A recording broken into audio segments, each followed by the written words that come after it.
Looking back, I should have known the divorce was just the beginning. You don't spend 23 years with someone and really know them. Not deep down. 2 years of silence. And then 3 knocks on my door at 7 in the morning. That's when I learned what she'd really been planning. My name is Daniel Dixon, but everyone calls me Dan. I'm 60 years old, and for 32 years I operated chemical processing equipment at the Hartwell Industrial Complex outside Fort Worth, Texas. Good union job, steady paycheck, the kind of work that let me raise a daughter and buy a house. I retired 18 months ago with a decent pension, thinking I'd earned some peace and quiet. 2 years after I divorced my unfaithful wife, the police showed up at my house out of the blue. It was a Tuesday morning in February, 7:15 exactly. I was standing in my kitchen in a t-shirt and jeans, coffee mug halfway to my lips, when I heard 3 hard knocks on my front door. The kind of knocks that aren't asking permission, they're announcing arrival. I opened the door to find 2 detectives on my porch, county sheriff badges catching the weak winter sunlight. Behind them, I could see my neighbor Mrs. Patterson's curtain move. Across the street, old Henry Wilcox was suddenly very interested in his mailbox. The first detective was a woman, maybe 45, with sharp eyes that looked like they'd seen too many liars. Detective Lisa Peck, her card said later. "Mr. Dixon?" she asked. "Daniel Raymond Dixon?" I nodded, feeling the cold February air bite through my thin shirt. "We need to ask you about some loan applications submitted in your name over the past 18 months, Detective Peck said. Her voice was professional, neutral. "Are you aware of those applications, sir?" My coffee had gone cold in my hand.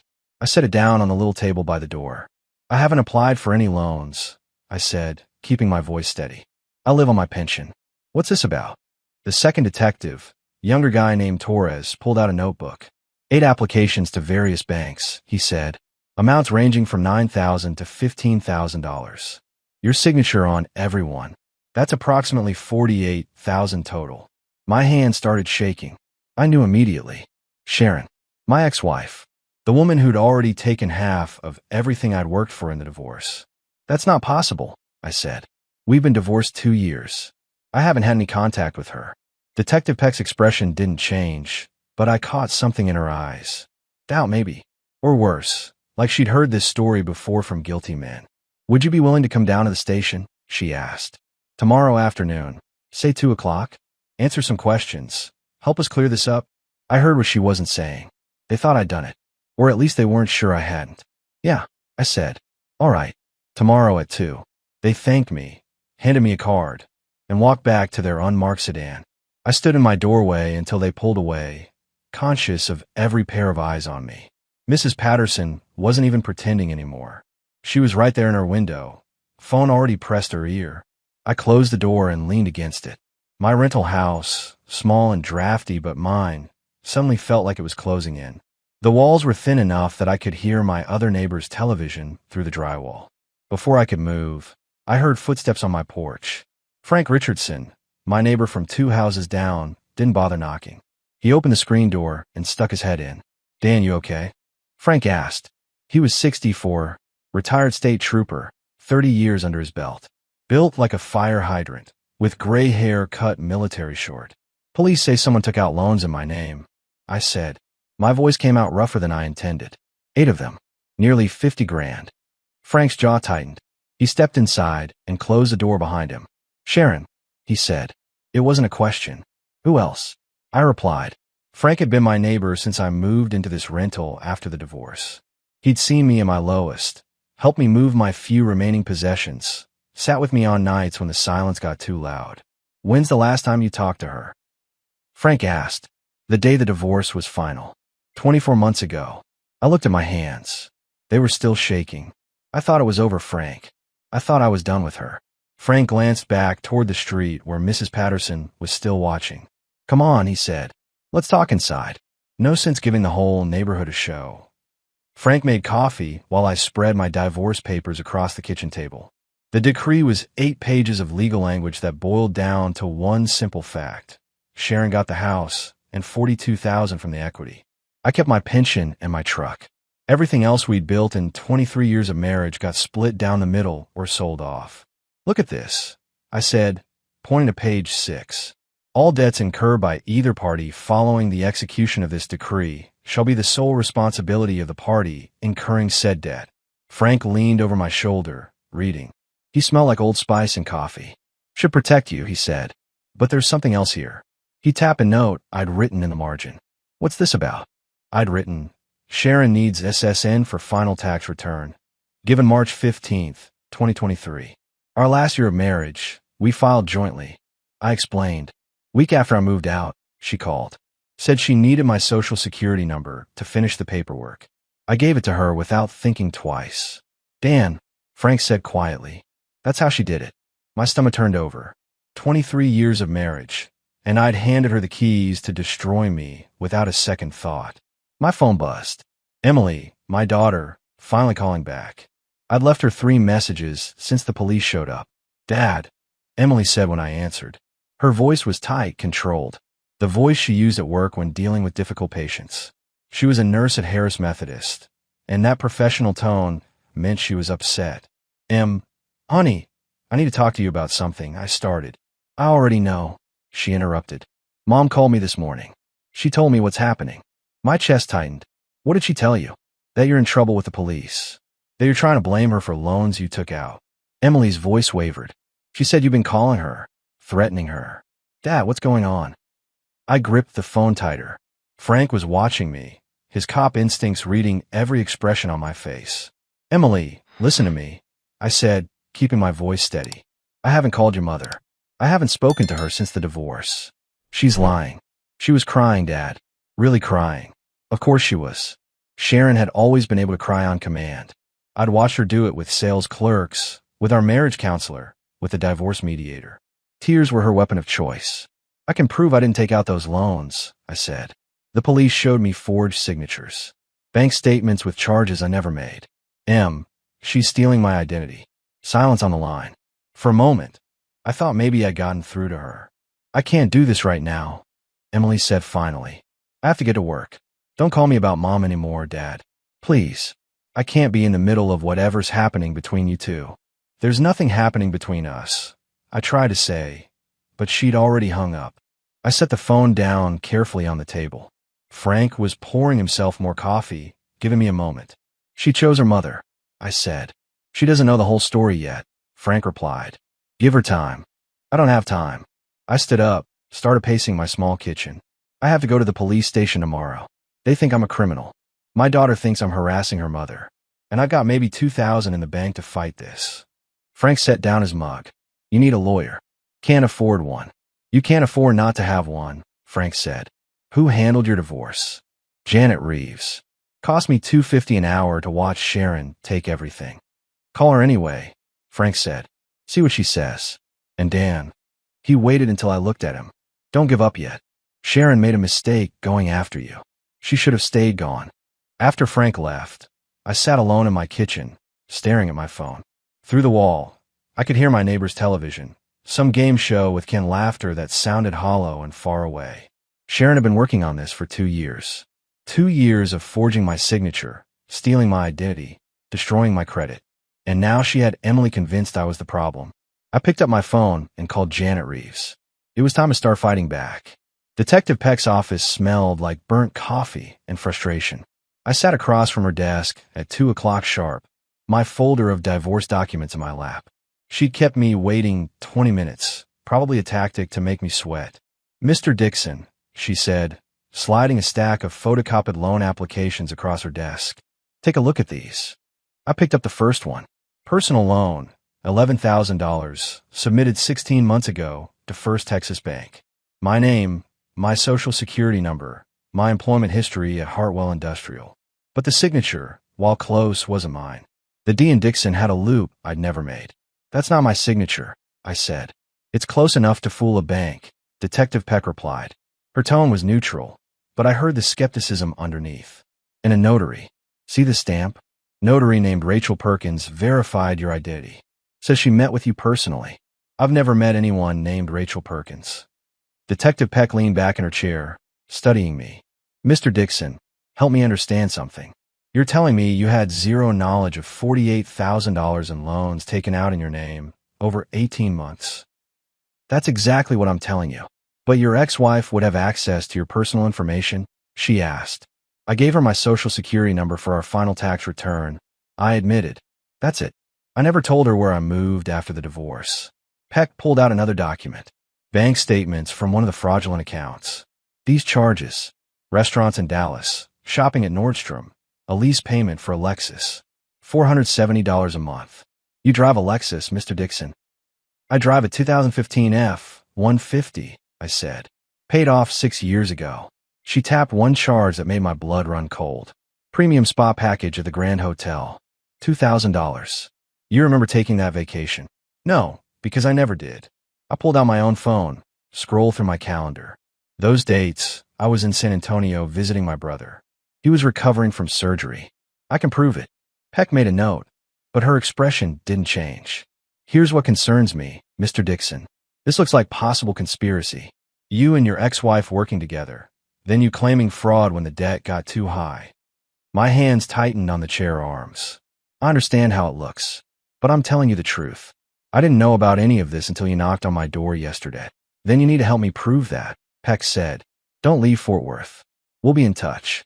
Walking out of the sheriff's office, I felt like everyone was watching me.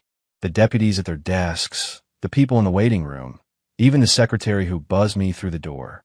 All of them seeing a criminal. I drove home in a fog, barely seeing the road. When I pulled into my driveway, I saw Frank on his porch, waiting. How'd it go?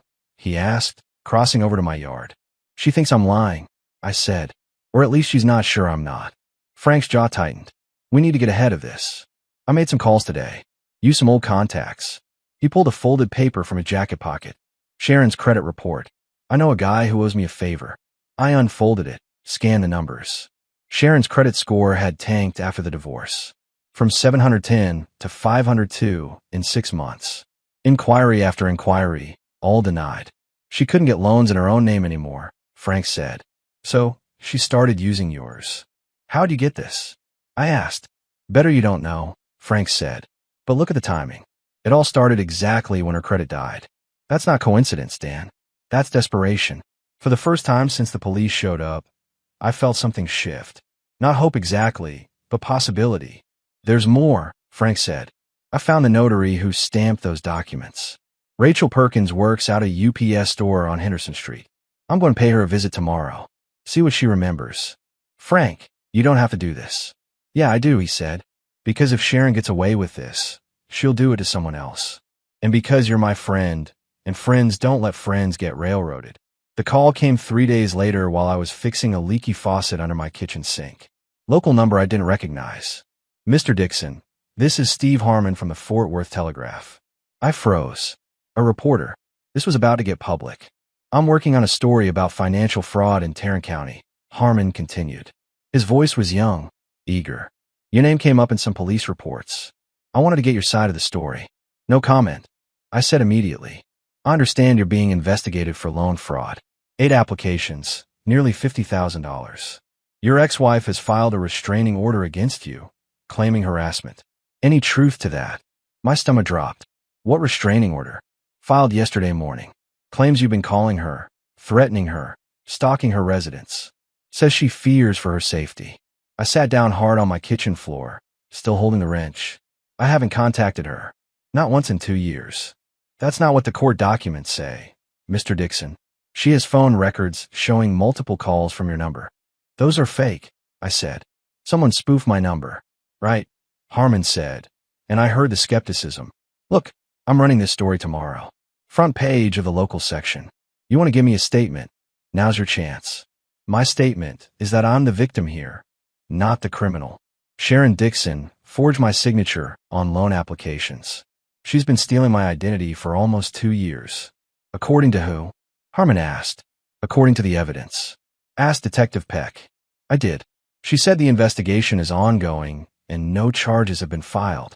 After I hung up, I just sat there on my kitchen floor. A restraining order meant Sharon was escalating. Building a narrative where I was the dangerous ex-husband. She was the terrified victim. My phone rang again. Emily this time.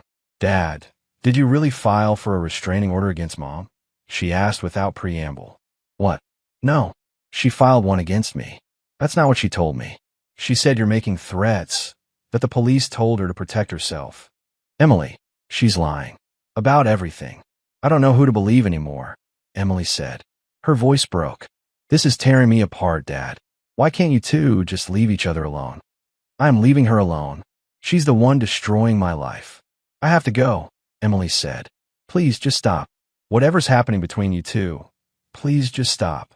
She hung up before I could respond. I called Frank. He came over within 5 minutes. Newspaper's running a story tomorrow, I told him. Front page. And Sharon filed a restraining order. Claims I've been threatening her. Frank's expression darkened. She's boxing you in, making it harder for you to defend yourself. How do I fight someone who's willing to lie about everything? With the truth, Frank said. I talked to Rachel Perkins today, the notary. She remembers Sharon. Says a woman matching her description paid her $200 cash to stamp documents without verifying anything. Will she testify to that? She's scared. Doesn't want trouble. But I got her to write a statement. Frank pulled out a handwritten page. It's not much, but it's something. My phone buzzed. Text from a number I didn't know. You're going to pay for what you did to me. I'll make sure everyone knows what kind of man you really are. I showed Frank. He took a screenshot with his own phone. That's from Sharon, I said. Save it, Frank said. Save everything. She's getting sloppy, Dan. Angry people make mistakes. The letter from Texas State Pension arrived on a Friday morning. Official letterhead. Certified mail. I knew it was bad before I opened it. Dear Mr. Dixon, due to an ongoing criminal investigation regarding your financial activities, we are temporarily suspending your monthly pension distributions pending resolution of the matter. This is standard procedure when fraud allegations are involved. My hands went numb. The pension was all I had. $1,600 a month that covered my rent, utilities, food, and the medication I took for blood pressure. Without it, I had maybe 3 weeks before I'd be on the street. I called the pension office immediately. Got transferred 3 times before reaching someone who could actually talk to me. Mr. Dixon, I understand your frustration, the woman said, her voice professionally sympathetic. But when there's a police investigation involving potential fraud, we have to protect the fund. It's policy. I'm the victim here, I said, forcing myself to stay calm. My ex-wife forged my signature. I didn't commit any fraud. Then I'm sure this will be resolved quickly and your benefits will be reinstated. How quickly? That depends on the investigation. Could be weeks, could be months. Months. I couldn't last months. After I hung up, I just sat there staring at the letter. Then my phone rang. Number I didn't recognize, but I answered anyway. Mr. Dixon, this is Karen Phillips from First National Bank. I'm calling about your truck loan. You're 3 months past due on payments. What truck loan? My truck's paid off. According to our records, you took out a $12,000 loan against your 2015 F-150 8 months ago. You've missed the last 3 payments. If we don't receive payment within 10 days, we'll begin repossession proceedings. My truck, the only thing I had left that was actually mine. Sharon had somehow gotten a title loan against it without me knowing. That's fraud, I said. I never took out that loan. Sir, we have your signature on the application. And the title. Check that signature against my driver's license. It won't match. I'll make a note in your file. But until the legal issues are resolved, the loan remains in default. 10 days, Mr. Dixon. She hung up. I walked outside, looked at my truck sitting in the driveway. My dad had helped me buy it 6 years ago, right before he died. We'd driven to the dealership together, negotiated the price, shaken hands with the salesman. It was the last thing we did together. And now Sharon was taking that too. Frank found me sitting on my porch steps an hour later. You look like hell, he said. I told him about the pension, about the truck loan. She's trying to break you, Frank said. Financially, emotionally, every way she can. It's working. No. Frank sat down next to me. It's not. Because you're still standing. And I've got something that might help. He pulled out his phone, showed me a Facebook page. Found Sharon's boyfriend. Brett Hoffman, city councilman. Married, 2 kids, runs on family values. I looked at the profile picture. Clean-cut guy in his 40s, American flag in the background, wife and kids smiling beside him. He's the one she left me for, I said. Yep, and he's got a lot to lose if this comes out. Frank scrolled through more photos. Look at this. Posted 3 weeks ago. Cabo San Lucas, family vacation. $3,200 worth of resort and flights. The same amount as one of the fraudulent loans. She's spending stolen money on vacations with her boyfriend, I said. And he's either in on it or incredibly stupid, Frank said. Either way, this gives us leverage. My phone buzzed. Text from an unknown number. How does it feel, Dan? Losing everything? That's what you did to me. Now you know how it feels. Sharon. She was watching me somehow. Knew about the pension and the truck. I showed Frank the text. Save it, he said. But more importantly, respond. Keep her talking. Angry people confess. I typed. I never did anything to you. You left me, remember? The response came fast. You ruined my life. 23 years wasted on a loser. I deserve better. I deserve what you took from me. What did I take from you? Everything. My youth, my dreams, my chance at happiness. You owe me, and I'm collecting. Frank was reading over my shoulder. There it is. She thinks she's entitled to destroy you. That's not the text of someone who's scared. That's someone who feels justified. Another text. Brett treats me better in one day than you did in 23 years. He buys me things, takes me places, makes me feel valued. Is Brett helping you take out loans in my name? I typed. Long pause. Then, you can't prove anything. Not a denial. Almost an admission. Screenshot everything, Frank said. We want to nail her. The call came at 2 a.m. I was awake anyway, lying in bed staring at the ceiling, doing math in my head. Rent due in 8 days. Truck payment due in 10. No pension money coming in. Maybe $800 left in my checking account. I answered on the first ring. Dad. Emily's voice, but wrong. Shaking. Scared. What's wrong? I'm at the hospital. Harris Methodist. I need you to come. My heart stopped. Are you hurt? No, I'm working. But Dad, I need to talk to you. Please. Can you come? 20 minutes later, I walked into the emergency room. Emily met me in the hallway outside the nurse's station. Her scrubs had bloodstains on them, her hair pulled back in a messy ponytail. She looked exhausted. What's going on? I asked. She pulled me into an empty consultation room, closed the door. I went to Mom's house tonight after my shift, Emily said, to return some dishes she'd lent me. The door was unlocked, so I walked in. She paused, choosing her words carefully. Dad, she has your mail. Stacks of it. Bank statements, credit card offers, pension notices. All addressed to you. All opened. My legs felt weak. How much? Months worth. Maybe a year. I took pictures before she caught me. Emily pulled out her phone, showed me image after image. My mail, spread across Sharon's kitchen table. Some of it dated back 18 months. She went crazy when she saw me taking photos. Emily continued. Started screaming that I was betraying her, that you turned me against her. She said things, Dad. Horrible things about you. About us. What things? Emily's eyes filled with tears. She said she deserved everything she took from you, that you owed her for wasting her best years. She said she'd been planning this since before the divorce, that she was going to bleed you dry and there was nothing you could do about it. I pulled Emily into a hug. She held on to me like she was drowning. I'm so sorry, she whispered. I should have believed you from the start. She's been lying to me this whole time. It's not your fault, I said. Yes, it is. I chose her over you. I let her poison me against you. Emily pulled back, wiped her eyes. But I'm choosing you now. I sent those photos to my email, to the cloud, to 3 different places. She can't delete them. Did she see you send them? I don't think so. But Dad, she's escalating. She knows I know now. I don't know what she'll do. As if on cue, my phone rang. Sharon. I put on speaker so Emily could hear.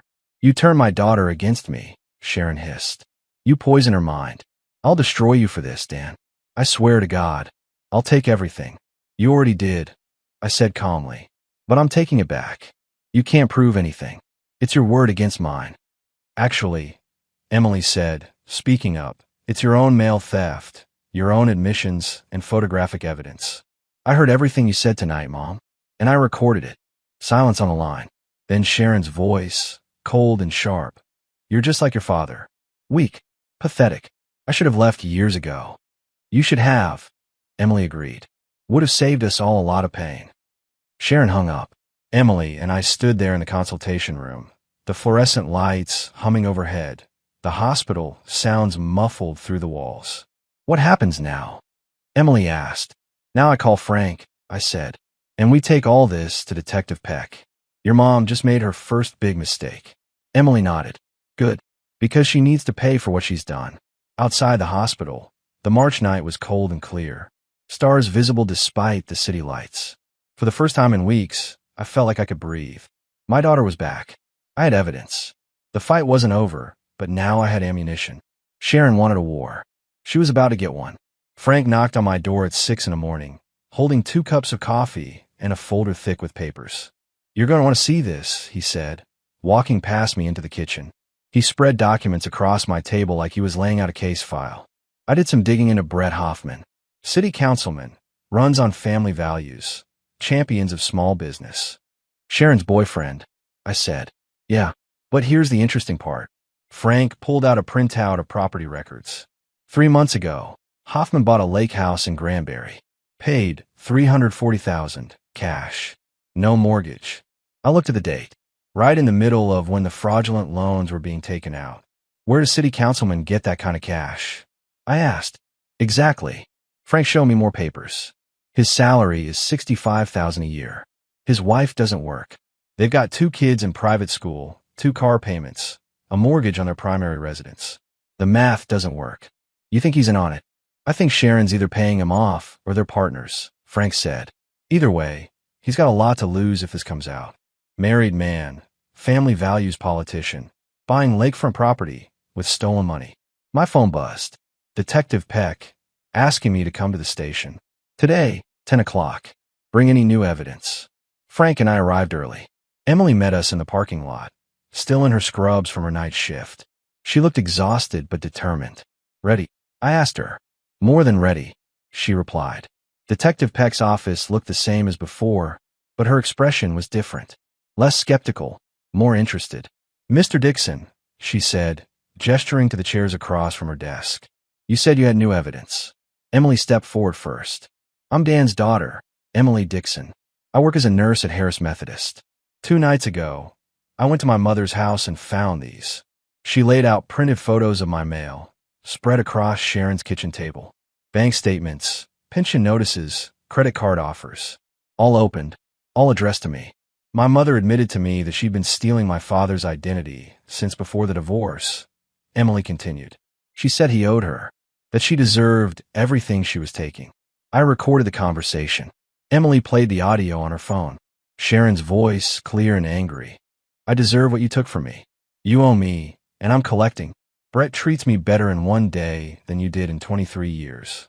Detective Peck's expression hardened as she listened. Frank spoke up next. Detective, I have a statement from a notary, Rachel Perkins.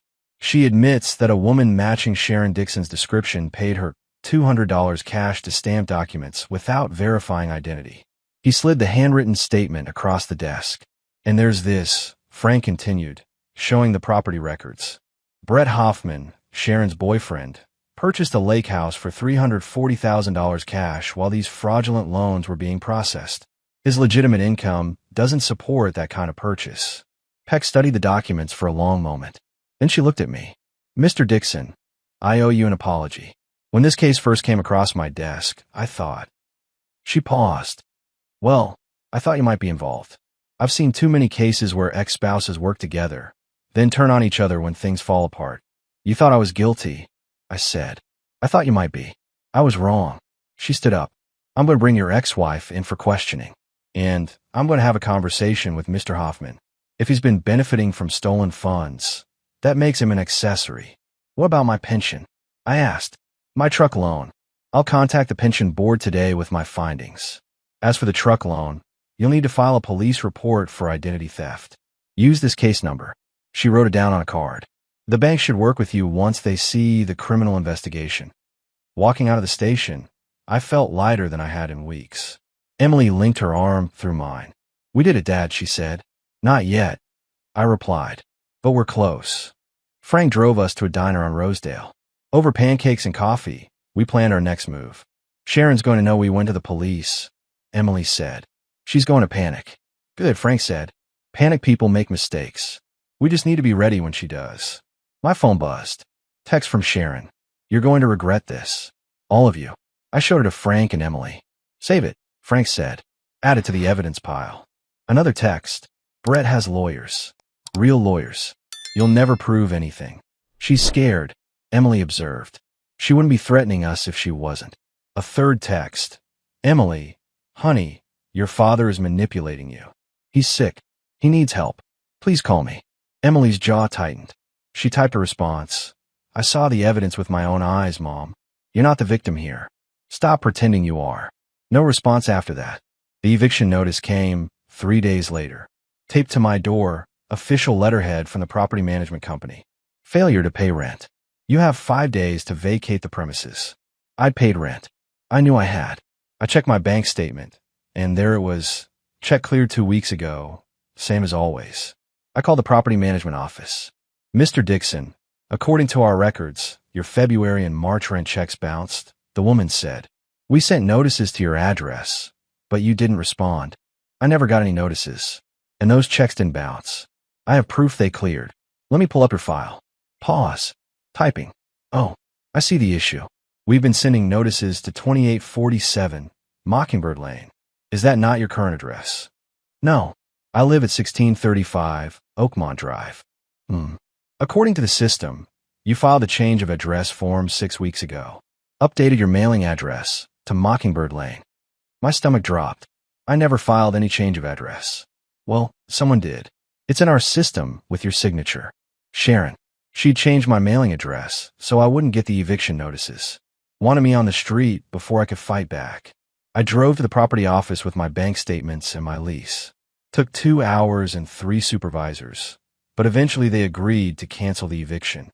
Someone had forged my signature on the address change form. We'll need to file a police report, the manager said. This is fraud. Already have one open. I replied. Add it to the pile. That afternoon, Frank called. Turn on Channel 5 News. Now, I switched on my TV. Local news, midday broadcast.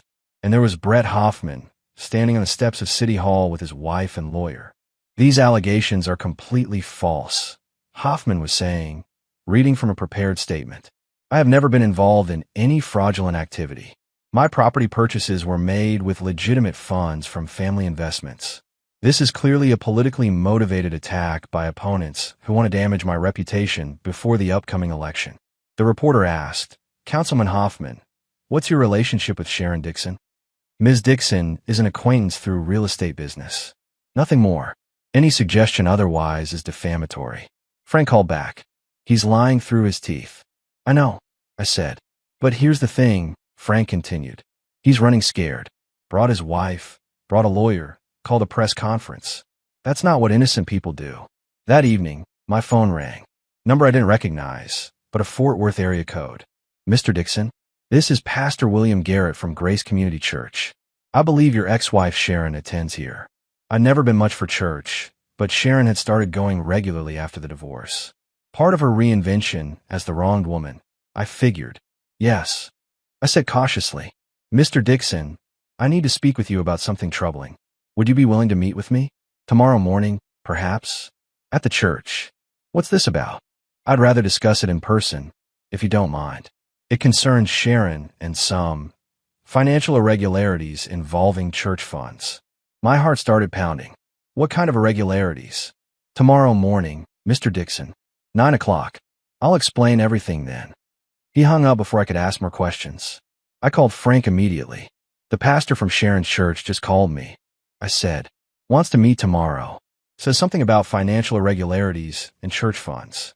Frank was quiet for a moment. You think she stole from her church? At this point, I don't know what she's capable of. I'm going with you, Frank said. Whatever this is, you're not facing it alone. That night, I couldn't sleep. Lay in bed staring at the ceiling, thinking about everything Sharon had done. The identity theft, the forged signatures, the stolen mail, manipulating Emily, attacking my reputation. And now, maybe stealing from a church.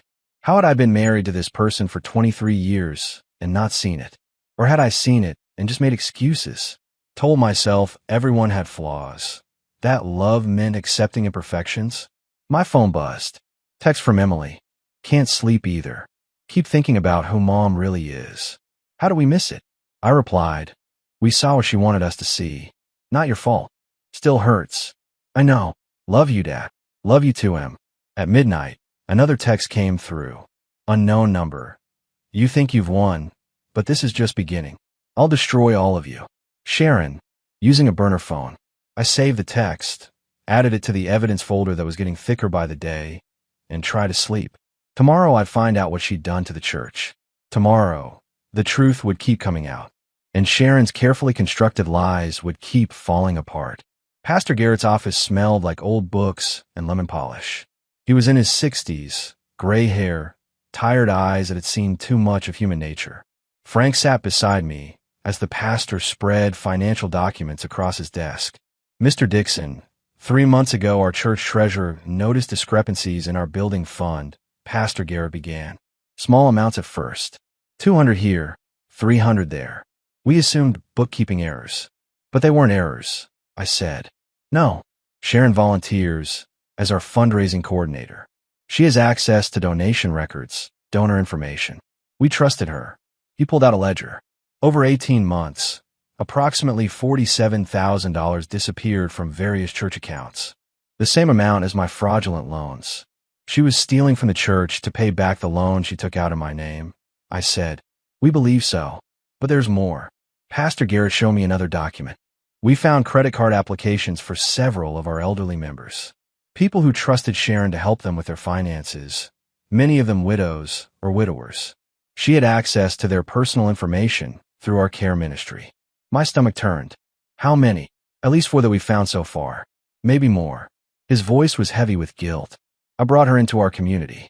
I vouched for her, and she used that trust to prey on vulnerable people. It's not your fault, I said. Isn't it? I'm their shepherd. I should have protected them.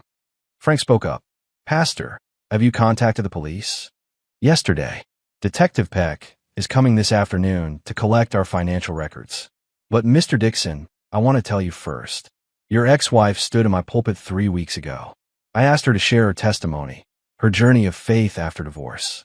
She talked about forgiveness, about moving forward. And the whole time, she was stealing from the people sitting in those pews. He looked at me with something like apology in his eyes.